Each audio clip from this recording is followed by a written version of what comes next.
Por que o compositor fez essa música? O que tinha no coração dele quando ele compôs essa música? O que fazia ele escrever essa letra e brotar essa melodia tão linda no coração dele? E eu imagino que é porque ele estava em crise. Ele estava passando por uma crise. Ele estava passando por algo em seu coração que estava incomodando ele. Estava moendo a alma dele. Ele está dizendo que ele quer voltar ao início. Ou seja, quando ele conheceu Jesus, ele entregou a vida para Jesus e foi maravilhoso, foi lindo, foi poderoso, foi suave. E ele aproveitou de uma comunhão, ele saboreou uma amizade com Jesus toda poderosa. Mas agora, por algum motivo, ele não está mais saboreando essa amizade. Agora, por algum motivo, ele não está mais saboreando essa alegria.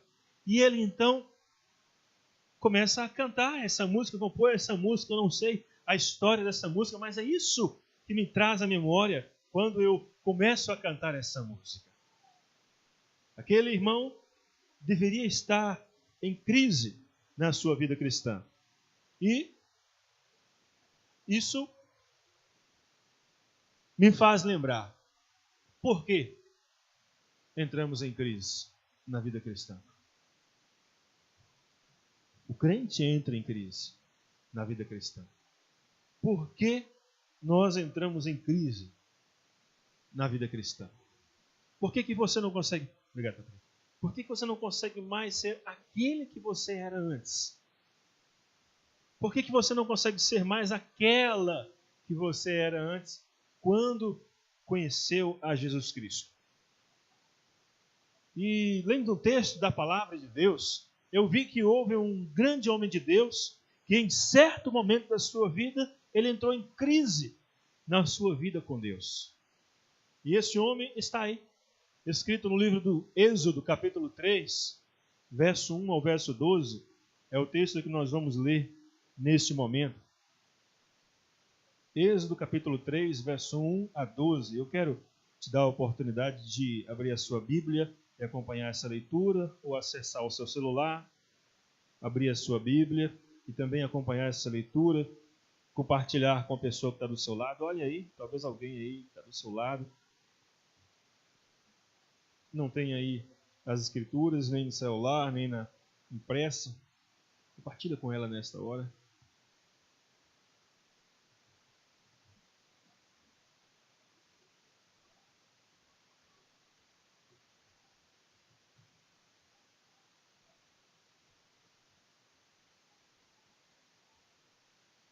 Por que entramos em crise na vida cristã? A palavra de Deus diz assim no livro do Êxodo, capítulo 3, verso 1 ao verso 12. E apacentava Moisés o rebanho de Jetro, seu sogro, sacerdote em Midian, e levou o rebanho atrás do deserto, e veio ao monte de Deus, a Horebe, e apareceu-lhe o anjo do Senhor em uma chama de fogo, do meio de uma sarça, e olhou, e eis que a sarça, você sabe, sarça é uma moita, né? É um arbusto. A sarça ardia no fogo, e a sarça não se consumia. E Moisés disse: agora me virarei para lá, e verei esta grande visão. por que a sarça não se queima? E vendo o Senhor que se virava para lá a ver, bradou Deus a ele do meio da sarça e disse: Moisés, Moisés. E ele disse: Eis-me aqui. E disse: Não te chegues para cá. Tira os teus sapatos de teus pés, porque o lugar em que tu estás é terra santa. Disse mais: Eu sou o Deus de teu pai, o Deus de Abraão, o Deus de Isaque e o Deus de Jacó.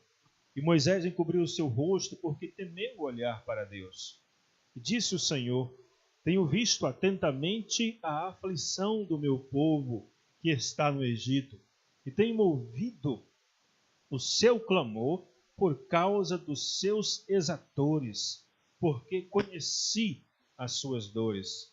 Portanto, desci para livrá-lo da mão dos egípcios e para fazê-lo subir daquela terra a uma terra boa e larga, a uma terra que emana leite e mel, ao lugar do cananeu e do Eteu e do Amorreu e do Perizeu e do Eveu e do Jebuseu. E agora, eis que o clamor dos filhos de Israel chegou a mim, e também tenho visto a opressão com que os egípcios os oprimem. Vem agora, pois, eu te enviarei a Faraó, para que tires o meu povo, os filhos de Israel, do Egito. Então Moisés disse a Deus: Quem sou eu que vá a Faraó e tire do Egito os filhos de Israel? E Deus disse: Certamente eu serei contigo, e isto te será por sinal de que eu te enviei. Quando houveres tirado este povo do Egito, servireis a Deus neste monte. Queridos, que Deus, então, pela sua misericórdia e graça, revele para você aquilo que você precisa ouvir nesta noite. Se você recebe, diga amém. Então feche os seus olhos, vamos orar sobre isso. Pai Santo, na verdade não temos, ó Deus, a dignidade de estarmos aqui, ó Deus, porque este é o teu lugar.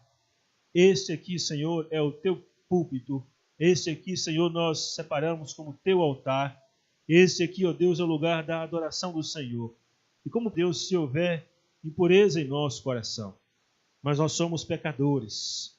Nós, ó Deus, somos merecedores das mais fortes fornalhas do inferno. Se o Senhor nos mandasse para o inferno, o Senhor seria justo.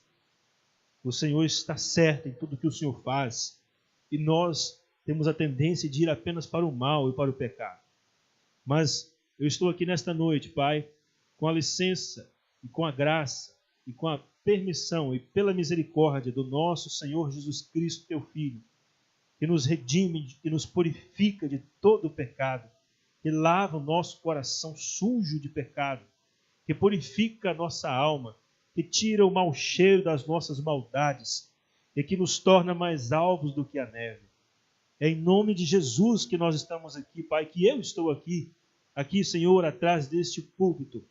E pela misericórdia do nosso Senhor Jesus Cristo, que eu te peço nesta hora, do Senhor ser gracioso para usar esse teu pequeno servo, inútil, irrelevante, para entregar a tua palavra nesta noite.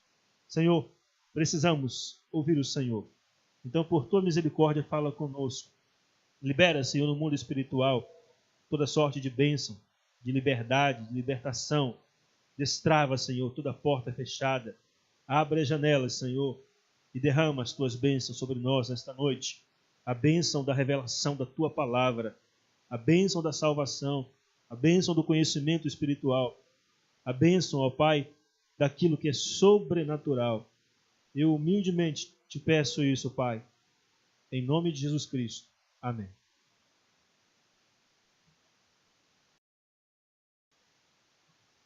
Por que entramos em crise na vida cristã? Primeiro, porque estacionamos em uma vida cristã natural.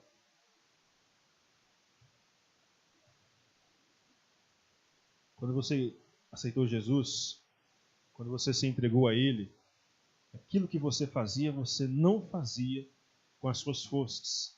Você não fazia na sua capacidade. Você fazia andando em espírito. Moisés, homem de Deus, foi separado desde o ventre da sua mãe para uma missão. Assim como a irmã Midian estava dizendo aqui, que a pastora pregou lá em Goiânia, da mesma forma você não é Moisés, você não é Débora, você não é Maria, mãe de Jesus, mas você foi separado com uma missão, com um propósito. E você não pode viver a vida cristã sem conhecer o propósito de Deus para a sua vida. Mas muitos de nós estacionamos na vida cristã. Veja o que diz o texto no versículo 1 do capítulo 13, capítulo 3. E apacentava Moisés o rebanho de Jetro, seu sogro, sacerdote em Midian, e levou o rebanho atrás do deserto e veio ao monte de Deus, a Horebe. Quem era Moisés? Foi aquele menino que há 40 anos atrás, ou mais de 40 anos atrás, há 80 anos atrás, tinha sido separado por Deus para uma grande obra. Enquanto os seus coleguinhas bebês tinham sido mortos pelo edito do rei Faraó do Egito, ele tinha sido salvo.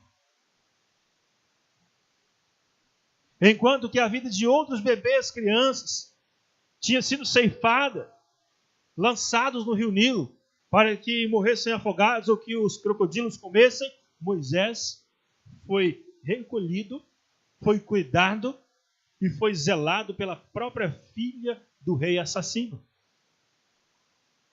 E ele cresce sabendo quem ele era, de acordo com o texto, capítulo 2 e 1 de Êxodo. Ele cresce sabendo quem ele era, ele cresce sabendo que ele era um hebreu, mas ele era ensinado na casa do rei Faraó.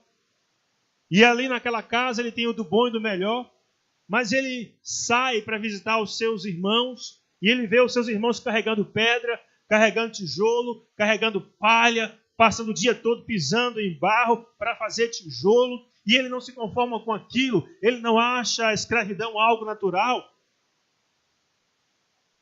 E aí ele vê então um egípcio surrando, espancando um israelita, e ele então, como era filho da filha do rei, ele acha que ele pode então fazer justiça da maneira dele, da forma dele, e ele vai e mata aquele egípcio que estava espancando um israelita, e ele pega aquele egípcio e ele enterra ele na areia.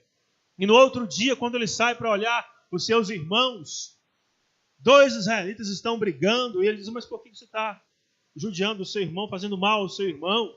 E aquele israelita que estava machucando o outro diz assim: quem é você? Você pensa que você é quem? Por que você está me dizendo essas coisas? Você quer me matar? Igual você matou aquele egípcio ontem? E Moisés percebe que a maneira dele tentar ajudar o povo de Israel não dá certo. E ele pega e ele foge, e o próprio Faraó, que seria o avô dele, quer matar ele, quer acabar com a vida dele. E ele foge, anda pelo deserto do Sinai e chega na terra de Midian. E ali ele conhece a sua futura esposa, e ali ele casa com ela, e ali ele vai morar na casa do sogro, e ali ele vai trabalhar, ele vai viver a sua vida.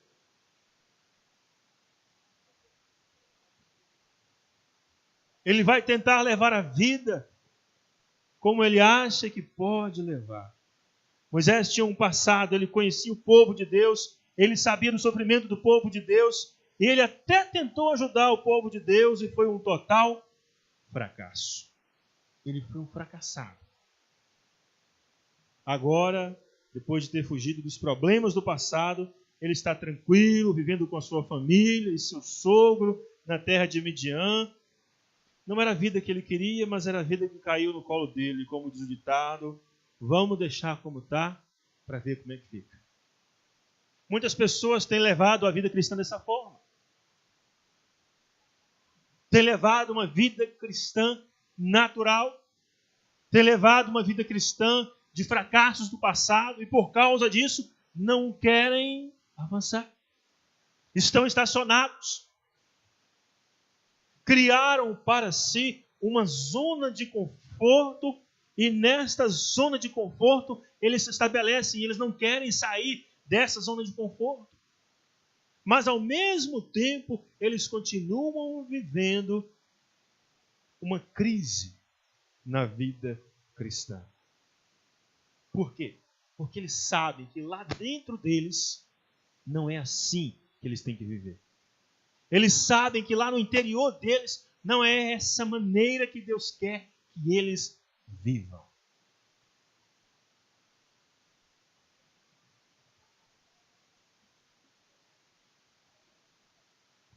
Mas o fato é que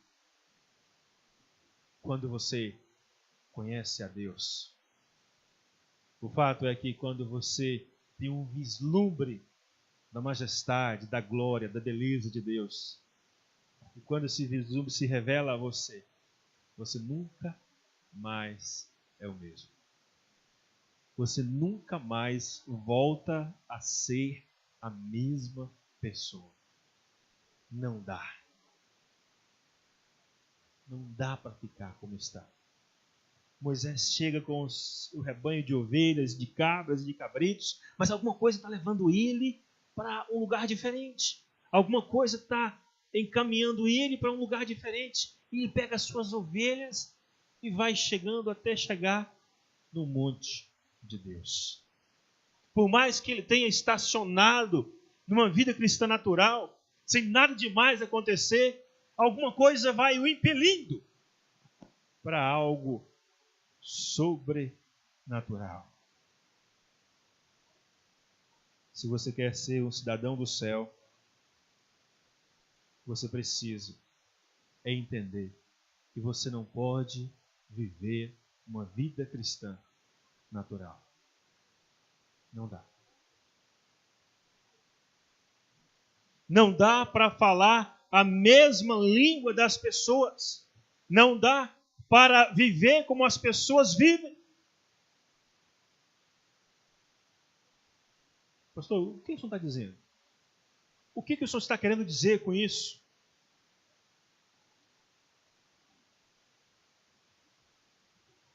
Vocês conhecem aquela história do homem alpinista?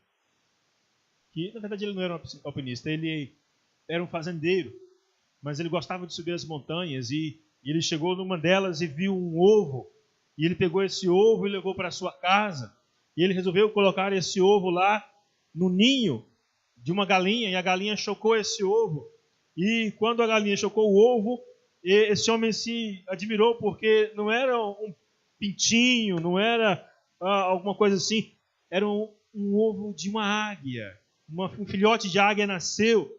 E ele então deixou lá. E aquele filhote de águia foi criado por aquela galinha. E aquele filhote de águia foi crescendo. E ele foi crescendo. E aquele homem alimentava aquele filhote de águia.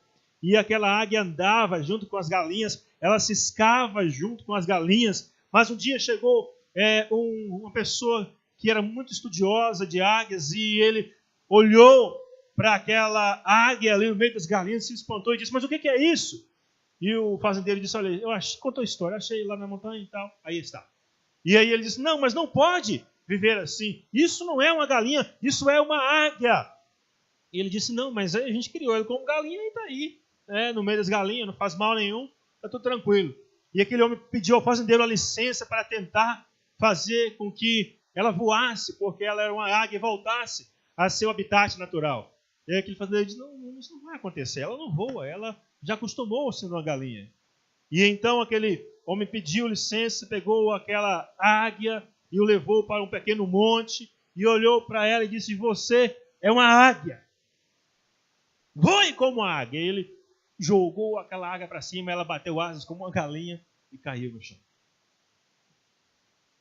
E então ele não se deu por satisfeito, pegou aquela águia, subiu até um monte mais alto, subiu até uma montanha mais alta. E ele levantou aquela águia. E a águia estava ali assustada e ele olhou para a águia e disse: você não é uma galinha, você é uma águia. Voe como uma águia. E o vento soprou e a águia sentiu o vento gelado nas suas asas. E ele jogou aquela águia e aquela águia começou a voar. E ela voou e voou e ela conheceu a alegria, a beleza e a nobreza de estar acima de todas as coisas. O homem de Deus, a mulher de Deus, tem que entender que apesar de estar neste mundo, não é deste mundo, por isso não pode viver como se fosse deste mundo. A palavra de Deus diz: levantai-vos e andai, porque não é aqui o vosso lugar de descanso. Não podemos querer estabelecer lugar ali, casa na rodoviária. Rodoviária não é para ninguém morar. E todas as pessoas que moram ao redor da rodoviária, que ilegalmente se estabelecem ali ao redor da rodoviária, vocês sabem quem são. São pessoas que não têm onde morar. São pessoas que desistiram da vida. São pessoas que procuram os psicotrópicos, as drogas, para esquecerem de que estão vivas.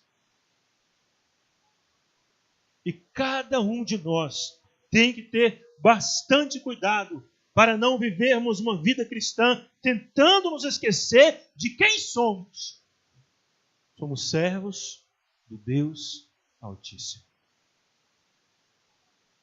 Você é servo do Deus Altíssimo. Portanto, por que as pessoas, talvez você está vivendo uma crise na sua vida cristã? É porque você estacionou uma vida cristã natural e você foi salvo e você foi lavado pelo sangue de Jesus, não para viver uma vida cristã natural, mas para viver uma vida cristã sobrenatural. Clique aí, Patrick, por favor. Por que algumas pessoas, por que alguns de nós, por que entramos em crise na vida cristã? Porque precisamos subir para uma vida cristã sobrenatural. Veja o que diz o verso 1 e 2. O verso 1 eu já li. O verso 2 diz assim: e apareceu-lhe o anjo do Senhor em uma chama de fogo do meio de uma sarça, e olhou, e eis que a sarça ardia no fogo, e a sarça não se consumia. Moisés foi atraído para onde Deus estava, no monte de Deus. Quem é de Cristo, quem é de Deus, anseia pelo Espírito de Deus. E já não conseguimos mais viver sem o Espírito Santo de Deus. A nossa crise é uma oportunidade, de certa forma, uma oportunidade de crescermos, de nos desvencilharmos dos embaraços que nos impedem de crescer e viver a plenitude da vida cristã. Quando procuramos o sobrenatural, vemos o sobrenatural. Você está procurando Deus? Você está procurando ser instrumento nas mãos de Deus? Você não vai poder ser instrumento nas mãos de Deus de forma natural. Você não vai poder ser bênção na vida de outra pessoa de forma natural. Porque o que eu sou? Eu sou apenas carne e osso. Eu sou uma alma vivente, mas não tenho poder em mim mesmo. O que você é? O que Pedro e João eram? Quando estavam andando para ir ao templo, e um aleijado pede esmola, e eles dizem assim para aquele aleijado: olha para nós. E aquele homem olha para eles, e eles dizem assim para aquele homem: não temos prata, não temos ouro, mas o que temos, isso te damos, em nome de Jesus, levanta-te e anda. Aquele homem deu um salto e começa a andar. Você pode fazer isso? Eu posso fazer isso? Não. No natural eu não posso. No natural eu não sou nada. No natural eu não tenho nenhuma capacidade. No natural eu não tenho nenhum poder. Eu não tenho nenhuma influência. Mas quando o Espírito de Deus está em mim, eu posso todas as coisas, porque Ele me fortalece. Eu sou instrumento. No verso 3 ao verso 6 diz assim: E Moisés disse: Agora me virarei para lá, e verei esta grande visão, porque a sarça não se queima. E vendo o Senhor que se virava para lá, a ver, bradou Deus a ele do meio da sarça e disse: Moisés, Moisés! E ele disse: Eis-me aqui. E disse: Não te chegues para cá, tira os teus sapatos, as tuas sandálias dos teus pés, porque o lugar em que tu estás é terra santa. Disse mais: Eu sou o Deus de teu pai, o Deus de Abraão, o Deus de Isaque, o Deus de Jacó. E Moisés encobriu o seu rosto porque temeu olhar para Deus. Precisamos subir para uma vida cristã sobrenatural. Sabe, quando Moisés chegou no monte, ele chegou como ele estava. Ele chegou calçado, ele chegou com cajado, ele chegou com a sua roupa, ele chegou de sandália. Aquele era Moisés, o homem natural. Mas quando ele pisa e vê o sobrenatural de Deus acontecendo ali, uma moita se queimando e não se consumindo, isso não é natural, isso não é normal, isso é sobrenatural, isso é espiritual, é o espiritual agindo no natural. Ele fala: que legal, que maravilhoso, eu quero ver mais disso. Mas aí então o grande eu sou se revela para ele e diz: não, presta atenção. Isso aqui não é um espetáculo. Isso aqui não é um show. Isso aqui não é algo pirotécnico. Tira a tua sandália dos teus pés. Tirar a sandália, no contexto bíblico, significa estar humilde. Tirar a sandália, no contexto bíblico, significa se consagrar. Tirar a sandália, no contexto bíblico, significa estar disposto a servir. Tirar a sandália no contexto bíblico da Bíblia Sagrada significa querer virar um escravo. É chocante, é pesado, mas é real. Você quer virar um escravo de Jesus? Você quer virar um servo de Jesus? Andava de sandália quem era livre. Andava de sandália os grandes donos de fazenda. Andava de sandália aqueles que mandavam. Mas aqueles que eram mandados andavam descalços. Deus está dizendo: eu estou te separando para ser meu servo. Tira a sandália dos teus pés.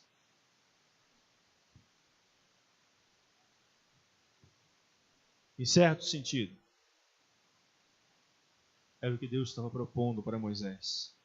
No verso 7 até o verso 10, Deus diz assim: disse o Senhor: tenho visto atentamente a aflição do meu povo que está no Egito, e tenho ouvido o seu clamor por causa dos seus exatores, dos seus castigadores, dos seus guardas, porque conheci as suas dores. Portanto, eu desci para livrá-lo da mão dos egípcios e para fazê-lo subir daquela terra a uma terra boa e larga, a uma terra que emana leite e mel, ao lugar do cananeu e do eteu e do amorreu e do perizeu e do heveu e do jebuseu. E agora eis que o clamor dos filhos de Israel chegou a mim, e também tenho visto a opressão com que os egípcios os oprimem. Vem agora, pois, e eu te enviarei a Faraó, para que tires o meu povo, os filhos de Israel, do Egito. Irmãos, por que nós vivemos em crise na vida cristã muitas vezes? Porque nós queremos fazer a coisa da nossa maneira. Queremos fazer a coisa do nosso jeito. Mas sabe, Deus tem um jeito melhor para fazer as coisas. Deus tem um jeito que dá certo de fazer as coisas. Deus tem um jeito de projetar a sua vida que é melhor do que o jeito de você projetar a sua vida. Já viu aquelas pessoas que você fala assim: fulano, eu quero fazer isso aqui, quero fazer esse bolo, quero fazer, sei lá, esse alimento, ou então você diz: eu quero fazer essa casa, ou eu quero fazer esse serviço dessa forma, eu quero começar assim, assim, assim, depois acabar assim, o que você acha? E eles, é legal isso aí. mas que tal você fazer desta outra e desta outra forma? E você para e fala, uau, eu não tinha pensado nisso. Isso é demais. Do seu jeito é melhor do que do meu jeito. Da sua maneira é melhor do que da minha maneira. E agora, esse homem que está em crise precisa sair do ambiente natural dele, porque os planos dele foram frustrados no passado. E esse Deus que ele não conhecia visivelmente, audivelmente, espiritualmente, vem dizer assim, sabe aqueles planos que você tinha? Sabe aqueles projetos que você enterrou? Sabe aqueles projetos que você desistiu? Sabe aqueles planos que você desanimou deles? Na verdade, você até fugiu deles. Que tal se a gente fazer de outra forma? Que tal se a gente fazer da minha forma? Que tal se a gente fazer do meu jeito? Que tal você projetar com a sua esposa de outro jeito? Que tal você projetar com o seu marido de outro jeito? Que tal você projetar com os seus filhos de outro jeito? Que tal você projetar com os seus pais de outro jeito? Que tal você fazer de forma diferente com os seus planos do futuro? Que tal você fazer do meu jeito?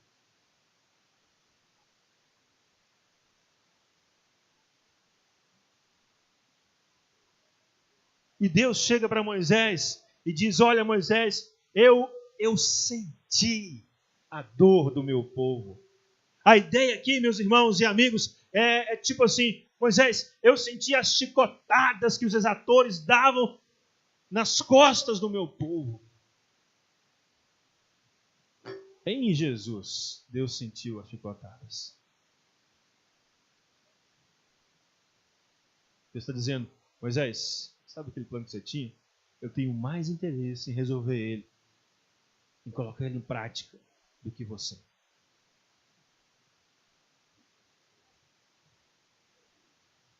Que tal você trabalhar na sua célula do meu jeito, porque até agora não deu muito certo do seu jeito. Que tal você discipular do meu jeito, porque até agora você não tem alcançado o que você deseja com seus discípulos. Que tal você trabalhar o seu TSD do meu jeito, porque até agora você não está satisfeito com o seu TSD, com o seu tempo sozinho com Deus. Que tal você fazer da minha maneira?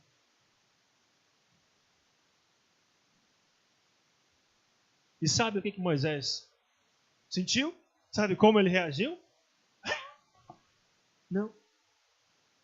Ele se sentiu frustrado, ele se sentiu incapaz, ele se sentiu desnorteado. Ele estava dizendo, eu tenho praticamente 80 anos e agora o Senhor diz para eu fazer alguma coisa que eu não fiz quando eu tinha 40?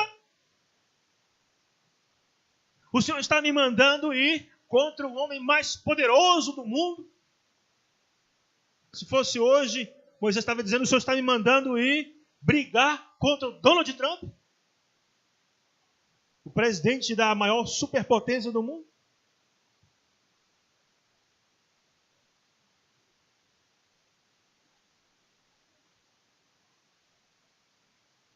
Às vezes nós entramos em crise na nossa vida cristã porque precisamos subir para uma vida cristã sobrenatural.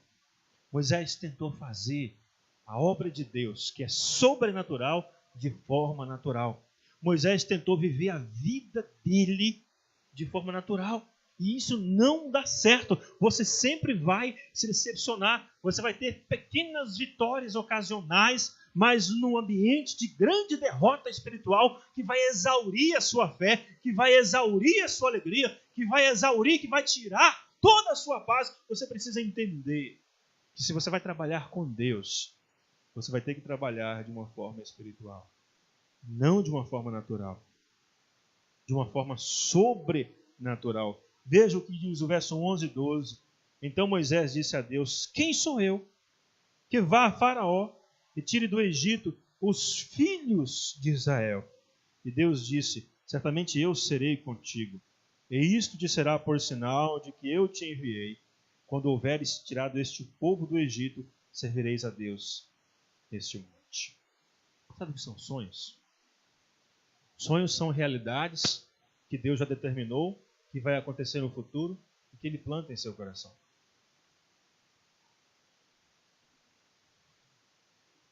Moisés está dizendo, eu não sou nada. Deus fala, ó, está começando a ficar bom, porque eu sou tudo. Moisés diz, eu sou fraco. E Deus diz, perfeito, porque eu sou forte. Moisés diz, eu já tentei uma vez e não deu certo. Tentei 2 ou 3 vezes e não deu certo. Deus diz, muito bom. Agora você vai tentar só uma vez. Vai ser comigo e vai dar certo. Vai ser do meu jeito. Vai ser da minha forma. Você precisa parar de dar murro em ponta de faca. Irmão, você precisa parar de dar murro em ponta de faca. Não é assim que funciona. O Senhor disse ao profeta, assim diz o Senhor, não por força e nem por violência, mas pelo meu Espírito. Como é que um velho de 80 anos vai trazer um grande livramento para um povo que não tem um soldado para defender aquele povo? O Senhor está dizendo, certamente eu serei contigo. E eu vou te colocar um sonho. Você vai lembrar naquele dia. Vocês vão estar aqui, neste monte. E você vai subir e vai me adorar aqui neste monte. Às vezes, a nossa vida cristã, ela nos deixa em crise porque nós queremos viver ela de forma natural. Mas isso não é possível. Quando entramos numa vida cristã sobrenatural, saímos da crise da vida cristã natural. Enquanto você insistir em viver uma vida com Jesus de forma natural, você sempre vai andar em tristeza, sempre vai andar em desapontamento. Mas quando você começar a experimentar a vida com Jesus de forma sobrenatural,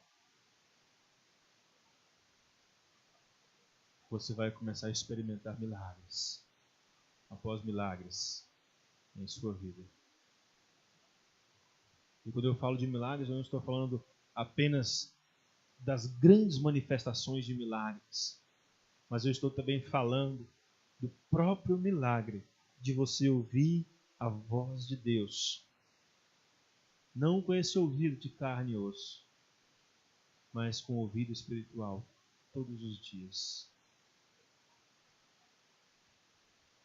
Você não vai estar surdo para Deus. Ele vai falar e você vai ouvir. Ele vai explicar e você vai entender. Porque agora, na vida cristã natural, eu trabalho sozinho. Mas na vida cristã sobrenatural, eu trabalho em parceria com o meu Deus. Ele me dirige, Ele me determina e eu faço. Ele é o arquiteto, Ele é o engenheiro, Ele diz como fazer e eu, como pedreiro, vou fazendo.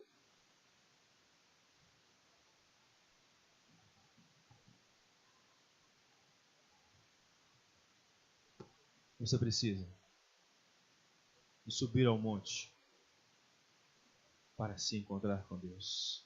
Ah, pastor, eu preciso ir lá no Morro do Macaco. Você não está entendendo o que eu estou dizendo. O monte é um símbolo de comunhão. O monte é um símbolo de sacrifício. O monte é um símbolo de personalização. Você precisa subir no monte do encontro com Deus. Sacrifício, porque subir no monte requer energia. E muitas pessoas não vão querer subir no monte com você. Personalização, porque lá em cima do monte você vai estar só você e Deus.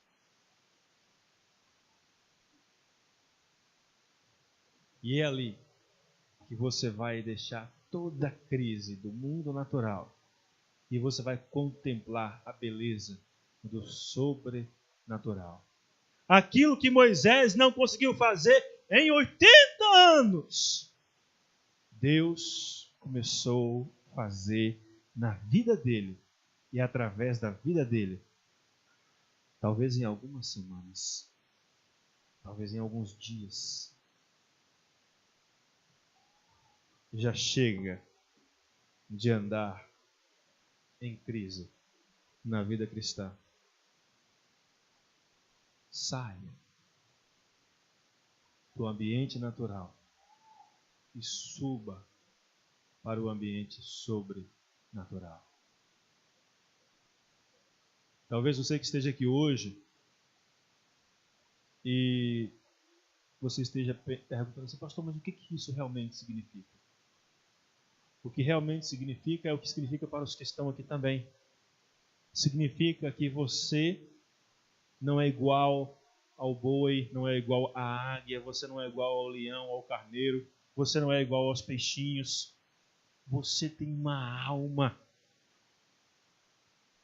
Quando você foi gerado lá na barriga da sua mãe, você ganhou um espírito, uma alma. E essa alma é eterna. Essa matéria vai voltar ao pó. Mas o que está aqui dentro de você vai durar para sempre. Você não é um corpo, você tem um corpo e é uma alma. Assim como eu tenho essa camisa, eu tenho essa calça, e amanhã eu não mais estarei com ela, estarei com outra camisa, com outra calça. Um dia também o seu espírito vai desprezar esse corpo, não vai servir mais para ele. E aí você deve estar preparado para o que virá depois. A Bíblia diz, prepara-te para te encontrares com o Senhor teu Deus. Você está preparado? E a única forma de estar preparado para se encontrar com o Senhor Deus é você andar com Ele agora no sobrenatural. Como é que eu faço isso, pastor? É como eu disse aqui, é vivendo uma vida cristã no sobrenatural. Moisés, mesmo antes de conhecer a Cristo, ele deu um alerta para o povo. Virá um profeta como eu, que vos guiará pelo caminho eterno, a ele ouvi. Ele estava falando de Jesus, Filho de Deus. E é preciso que você ouça a Jesus em seu coração. Ele está dizendo, eis que estou à porta e bato, se alguém ouvir a minha voz e abrir a porta, eu entrarei em sua casa e cearei com ele e ele comigo. E a porta que Jesus quer entrar é a porta da sua vida. E na porta da sua vida só tem chave pelo lado de dentro. Só você pode abrir. Só você pode dar acesso a Jesus. Para ele vir e fazer morada. Para ele perdoar os seus pecados, porque foi para isso que ele veio a este mundo. Jesus veio a este mundo para buscar e salvar todos que se haviam perdido através da sua morte na cruz do Calvário. E a Bíblia diz que quem crê em Jesus, e quem crê que Jesus pode perdoar os seus pecados, será salvo. Já não está mais condenado, mas já passou da condenação da morte para a vida. Agora, aquele que não crê já está condenado. Há dois caminhos para todos os seres humanos. O primeiro caminho é o caminho da salvação com Jesus. Andar com Jesus aqui na terra. Viver no mundo natural de forma sobrenatural. E quando morrer, subir para os céus. Não porque você é melhor que os outros, mas porque você acreditou que Jesus pode te salvar e perdoar os seus pecados. E o segundo caminho é o caminho da condenação. É o caminho daqueles que não aceitaram Jesus Cristo como seu Senhor e Salvador. É o caminho daqueles que não querem viver com Jesus aqui nesta terra. Veja, eu não estou falando de religião, não estou falando de igreja, porque há muita gente perdida indo para o inferno dentro da igreja. Eu estou falando de um relacionamento pessoal, profundo e real com Jesus Cristo, que está na igreja. Para aqueles que o rejeitarem, ele vai dizer, apartai-vos de mim, malditos para o fogo eterno. Para aqueles que o aceitarem, ele vai dizer, vinde, benditos de meu Pai, e possuí por herança o reino que está preparado para vós desde a fundação do mundo. Que Deus tem. A Bíblia diz que nem olhos viram, que nem ouvidos ouviram, e que nenhuma mente, que nenhum coração imaginou o que Deus tem para aqueles que nele esperam. Você realmente acredita que lá no céu é só aquelas nuvenzinhas brancas e anjinho gordinho voando, tocando harpa, e um fundo todo azul? Isso é o que o diabo quer que você pense. Você acha mesmo que aquele que fez toda essa beleza aqui na terra não vai fazer algo melhor onde ele mora? Mas Deus não quer que você vá lá para o céu por causa das coisas do céu. Mas Deus quer que você vá para o céu por causa dele. Porque é terrível estar num lugar onde você não tolera outra pessoa. E lá no céu, você vai estar bem perto de Jesus. E Ele quer estar perto de você. Feche os seus olhos. Talvez você esteja vivendo uma vida de crise por causa de algumas coisas que você não sabe como resolver. A Bíblia diz: entrega o teu caminho ao Senhor, confia nele e o mais Ele fará. E se nesta noite você deseja fazer isso, entregar sua vida a Jesus Cristo, eu quero orar por você. Enquanto os crentes estão orando,